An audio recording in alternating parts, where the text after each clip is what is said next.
So we're here today, 10 kilometres north of Goomalling, in a canola trial, looking at nitrogen, particularly nitrogen rates and nitrogen decisions in hybrid canola. So the basis of this trial is to maximise the genetic potential of some of these high-yielding hybrid varieties, and we're doing that through a few facets.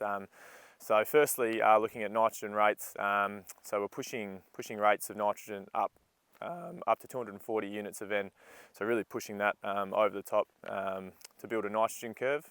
From there we'll be able to work out where we're maximising yield, but more importantly where we're maximising gross margin for the grower with N rates.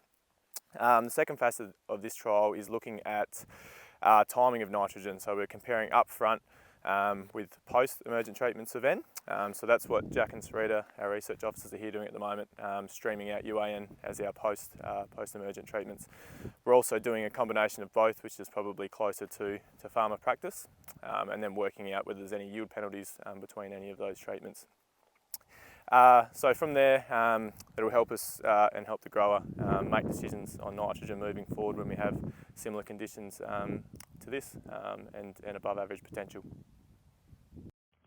The trial was harvested in late November after a decile 7 rainfall growing season for the Goomalling area and achieved an average yield of 2.69 tonnes per hectare.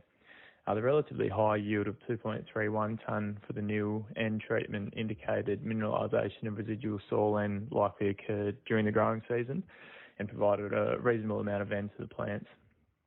The highest yield we saw was 3 tonne to the hectare when 160 units of N was applied up front.